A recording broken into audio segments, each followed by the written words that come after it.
ನಮಸ್ತೆ ರೈತ ಬಂದವರೇ, ಇದು ವಿಜಯ್ ಅಂತ, ಅರ್ಕಲಗೂಡು ತಾಲೂಕು ಮೊದನಹಳ್ಳಿ ವಿಲೇಜು. ಇದು ಒಂದು 3 ತಿಂಗಳಾಗಿದೆ ನಾಟಿ ಮಾಡಿ. ನೋಡಿ, ಇವರೊಂದು ಟೆಕ್ನಾಲಜಿ ಯೂಸ್ ಮಾಡಿದ್ದಾರೆ. ಸುತ್ತ ಕಳೆ ಬರ್ತಾ ಇದ್ದಂಗೆ ಇವರು ರೈತರ ಹತ್ರ ಸಿಗೋವಂಥ ಮೆಟೀರಿಯಲ್ಸ್ ಯೂಸ್ ಮಾಡಿ, ಅಂದರೆ ಗೋಣಿಚೀಲ ಯೂಸ್ ಮಾಡಿ ಈ ಥರ ಮೇಂಟೈನ್ ಮಾಡಿದ್ದಾರೆ. ಯಾಕಂದರೆ ಸುತ್ತ ಕಳೆ ಏನು ಬರಲ್ಲ ಮತ್ತು ತೇವಾಂಶ ಕಾಪಾಡುತ್ತೆ. ಈ ಥರ ಮಾಡಿದ್ದಾರೆ. ಯಾವುದೇ ರೀತಿಯಾಗಿ ಈಗ ಬೇಸಿಗೆ ಕಾಲದಲ್ಲೆಲ್ಲ ಮಳೆ ನೀರು ಕಡಿಮೆ ಆಗೋ ಸಮಸ್ಯೆ ತಪ್ಪುತ್ತೆ, ತೇವಾಂಶ ಕಾಪಾಡುತ್ತೆ ಈ ಥರ. ಮತ್ತು ಕಳೆ ಯಾವುದೋ ರೀತಿ ಬರಲ್ಲ, ಇದಕ್ಕೆ ಗಿಡಕ್ಕೆ ಟಚ್ ಆಗಲ್ಲ. ಚೆನ್ನಾಗಿ ಮೇಂಟೈನ್ ಮಾಡಿದ್ದಾರೆ.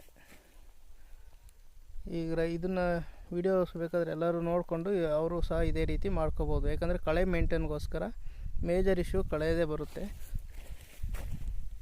ಈ ಥರ ಮಾಡಿದ್ದಾರೆ.